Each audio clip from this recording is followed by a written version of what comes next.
Bonjour, bienvenue dans ce nouveau numéro du blog d'Alice. Nous recevons une personnalité plus connue pour son parcours politique qu'entrepreneurial. Il s'agit de Monsieur le ministre Mathias Otunga Osibajo, ancien ministre, homme politique engagé. Il est pourtant un des chefs d'entreprise qui influence de nombreuses âmes, principalement dans la province où il est originaire, celle du Haut-Ogooué. Il est également donc connu, je vous le disais, il est également connu comme un chef d'entreprise émérite.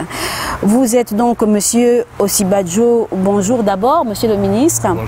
Vous êtes désormais connu comme le premier promoteur d'hôtellerie dans le Haut-Ogooué.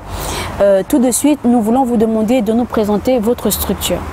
Nous, effectivement, avons fait la promotion d'un hôtel à Franceville qui comporte 9 appartements prêts à vivre, 4 suites, 4 suites seniors et une trentaine de chambres, avec un restaurant une première salle de 300 couverts et une salle VIP de 150 couverts. Notre fille vient d'adjoindre à tout ceci un parc de loisirs pour enfants qui comporte des attractions et puis un plateau sportif. Voilà. Et la structure qui est naturellement dotée d'une piscine emploie à ce jour 26 personnes. Nous avons pu avoir des images, nos suiveurs le remarqueront aussi, une piscine vraiment au design tout à fait particulier. Oui, une piscine en forme de carte d'Afrique, et dont le petit bassin est la carte du Gabon. Pourquoi la carte d'Afrique? Parce que l'idée de la piscine est venue quand nous étions en train d'organiser la première Coupe d'Afrique des Nations. Et donc nous avons pensé faire un clin d'œil à cet événement-là. Voilà. Monsieur le ministre, aujourd'hui, quels sont les objectifs visés à travers donc, la promotion de cet établissement? Disons que j'ai toujours eu, et paradoxalement après je suis devenu ministre du tourisme, j'ai toujours eu plein d'idées en matière de tourisme. Avec mon épouse qui est d'ailleurs mon associé à 50%, nous avons commencé par vouloir mettre en place un village touristique. Mais compte tenu des difficultés d'accès du site que nous avions identifié, nous avons préféré commencer par l'hôtellerie. Nous aimerions nous intéresser encore plus à la personne, à la personnalité de Monsieur le ministre et savoir, aujourd'hui, si on devait vous demander quelles sont vos passions, qu'est-ce qui vous fait courir, que nous répondriez-vous? La rage de gagner. La rage de gagner, parce que on nous a toujours présenté, nous les Gabonais, comme étant des paresseux. Je pense que c'est un abus de langage.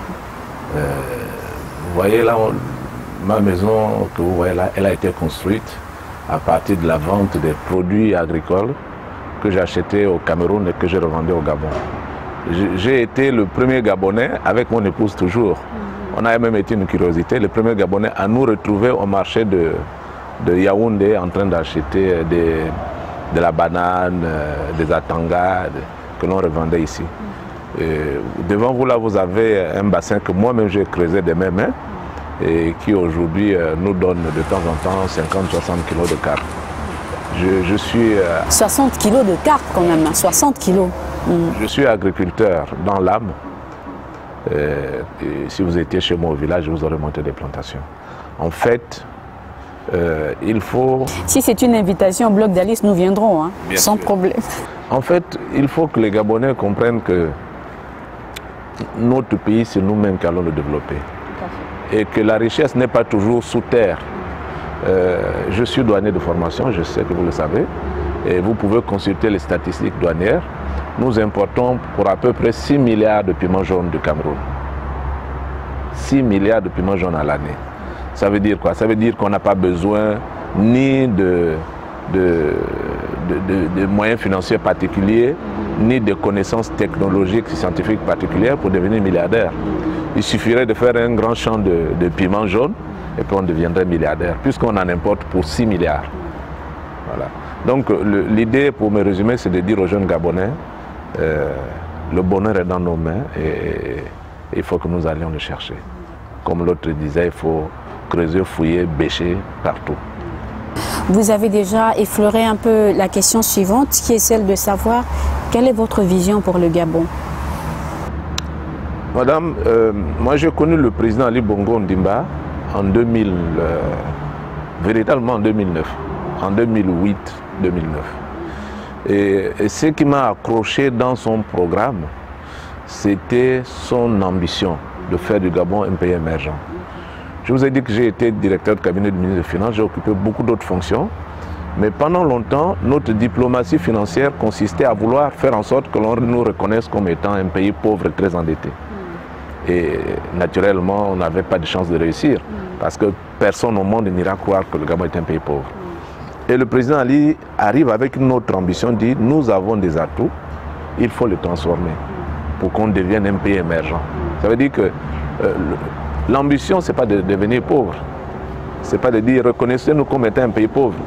L'ambition, c'est de devenir riche. Tout le monde rêve de devenir riche. Donc de dire faites de nous un pays émergent. Voilà ce qui me fait courir. Maintenant, entre la vision et l'objectif, il y a un parcours qui est peut-être sinueux comme on le constate, mais ce qui importe, c'est la destination. Et à part cela, venons à vos souhaits, à vous. Si le Bloc d'Alice devait vous souhaiter quelque chose, que pourrions-nous vous souhaiter à ce jour? Beaucoup de courage, parce que ceux qui réussissent, ce sont ceux qui ne se découragent pas. Oui, mais il vous en a fallu déjà, donc vous l'avez déjà le courage. Il en faut toujours au quotidien, madame, parce que la vie elle-même, c'est une série d'épreuves.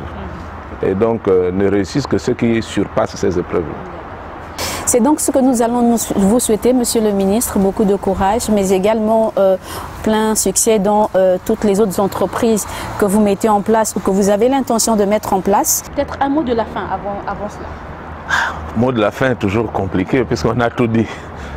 D'abord, vous remercier d'avoir fait le déplacement chez moi. Remercier la main invisible, mais bien visible, qui vous a amené ici.